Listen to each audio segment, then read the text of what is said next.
மாணவர்களே, நாம இந்த காணொளியில் வட்டத்தில் மறைந்திருக்கும் அதிசயங்களை பற்றி தான் ஆராய போறோம்.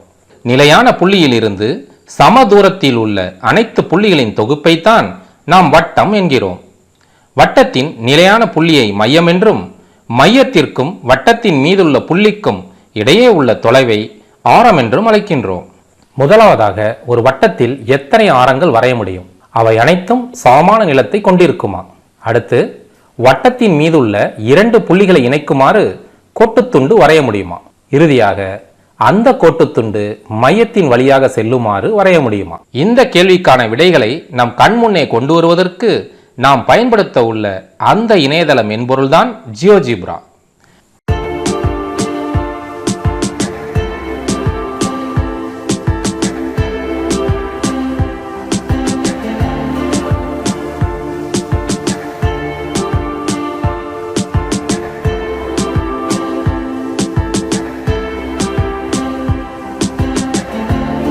மாணவர்களே, உங்கள் கணினியில் ஃபயர்ஃபாக்ஸை திறந்து கூகுள் சர்ச்சில் ஜியோஜிப்ரா கிளாசிக் என்று டைப் செய்து சர்ச் கொடுக்கவும்.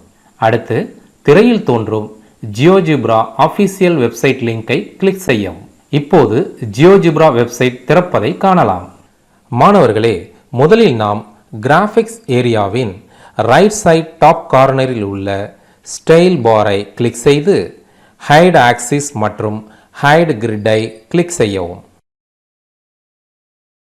மாணவர்களே, டூல் பாரில் உள்ள சர்க்கிள் அண்ட் ஆர்க் டூலுக்கு சென்று சர்க்கிள் சென்டர் அண்ட் ரேடியஸ் என்பதை கிளிக் செய்யவும். பின் கிராஃபிக்ஸ் ஏரியாவில் ஏதேனும் ஒரு இடத்தில் கிளிக் செய்யும் போது தோன்றும் டயலாக் பாக்ஸில் வட்டத்தின் ஆரம் 4 என டைப் செய்து ஓகே கொடுக்கவும். இப்போது திரையில் வட்டம் தோன்றுவதை காணலாம். அதனைத் தொடர்ந்து லைன் டூலுக்கு சென்று செக்மெண்ட் என்பதை கிளிக் செய்து பின் வட்டத்தின் மையம் A மீது கிளிக் செய்து வட்டத்தின் மீதுள்ள ஏதேனும் ஒரு புள்ளியில் கிளிக் செய்யும் போது AB என்ற கோட்டுத்துண்டு தோன்றுவதை காணலாம். இந்த கோட்டுத்துண்டு ABயை தான் நாம் ஆரம் என்று அழைக்கிறோம், அதாவது ரேடியஸ் என்று அழைக்கின்றோம். அடுத்து மூவ் டூலுக்கு சென்று மூவ் என்பதை கிளிக் செய்யவும். ஆரம் AB மீது மவுஸில் ரைட் கிளிக் செய்யும் போது தோன்றும் ஆப்ஜெக்ட் மெனுவில் செட்டிங்ஸை கிளிக் செய்யவும். இப்போது தோன்றும் ஆப்ஜெக்ட் ப்ராப்பர்ட்டிஸில் நேம் என்ற பகுதியில் ரேடியஸ் என்று டைப் செய்து பின் ஷோ லேபிள் பகுதியில் உள்ள நேம் அண்ட் வேல்யூவை செலக்ட் செய்யவும்.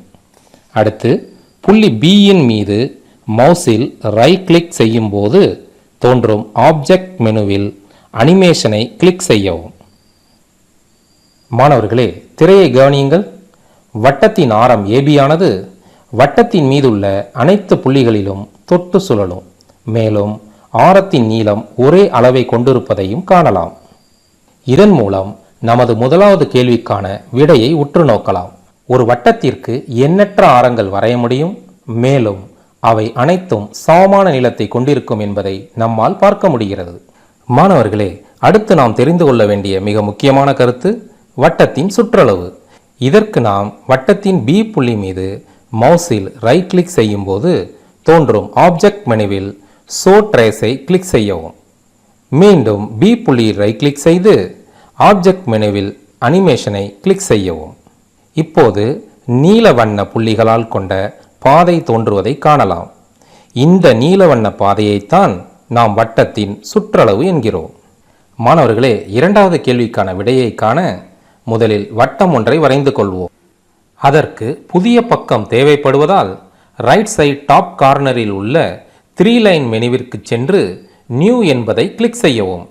இப்போது தோன்றும் பாப்பப்பில் டிஸ்கார்ட் என்பதை கிளிக் செய்யவும். ரைட் சைட் டாப் கார்னரில் உள்ள ஸ்டைல் பாரை கிளிக் செய்து ஹைட் ஆக்சிஸ் மற்றும் ஹைட் கிரிட்டை கிளிக் செய்யவும். டூல் பாரில் உள்ள சர்க்கிள் அண்ட் ஆர்க் டூலுக்கு சென்று சர்க்கிள் சென்டர் அண்ட் ரேடியஸ் என்பதை கிளிக் செய்யவும். கிளிக் செய்யும் போது தோன்றும் டயலாக் பாக்ஸில் வட்டத்தின் ஆரம் டைப் செய்து ஓகே கொடுக்கவும். அடுத்து லைன் டூலுக்கு சென்று செக்மெண்ட் என்பதை கிளிக் செய்யவும். பின் வட்டத்தின் சுற்றளவு மீது ஏதேனும் 2 இடத்தில் கிளிக் செய்யவும். இப்போது B மற்றும் C புள்ளிகள் கொண்ட கோட்டுத்துண்டு தோன்றுவதை காணலாம். இந்த கோட்டுத்துண்டைத்தான் நான் என்று பெயரிட்டு அழைக்கின்றோம்.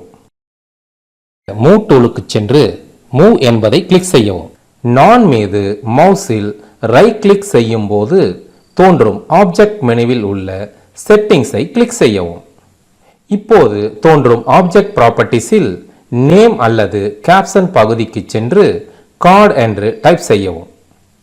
அதனைத் தொடர்ந்து ஷோ லேபிள் பகுதிக்கு சென்று நேம் அண்ட் வேல்யூ அல்லது கேப்ஷன் அண்ட் வேல்யூவை செலக்ட் செய்யவும். பின் புள்ளி Cக்கு அனிமேஷனை கொடுக்கவும். இப்போது வெவ்வேறு அளவுகள் கொண்ட நான் தோன்றுவதை நம்மால் பார்க்க முடியும். மாணவர்களே, இதன் மூலம் நம்முடைய இரண்டாவது கேள்விக்கான விடையை நாம் தெரிந்து கொள்ள முடிகிறது அல்லவா? மாணவர்களே, மூன்றாவது கேள்விக்கான விடையை காண மீண்டும் ஒரு புதிய வட்டம் ஒன்றை வரைந்து கொள்வோம். அடுத்து லைன் டூலுக்கு சென்று லைனை கிளிக் செய்யவும்.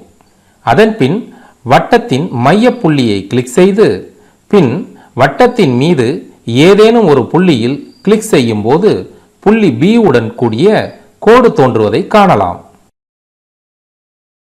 அடுத்து பாயிண்ட் டூலுக்கு சென்று இன்டர்செக்ட் என்பதை கிளிக் செய்யவும். அதனைத் தொடர்ந்து வட்டத்தின் சுற்றளவு மீது ஒரு கிளிக் செய்து மற்றொரு கிளிக் கோட்டின் மீது செய்யும் போது C மற்றும் D என்ற வெட்டு புள்ளி தோன்றுவதை கவனிக்கவும். இப்போது கோட்டின் மீது ரைட் கிளிக் செய்து ஷோ ஆப்ஜெக்ட் கிளிக் செய்யும் போது கோடு மறைவதை காணலாம்.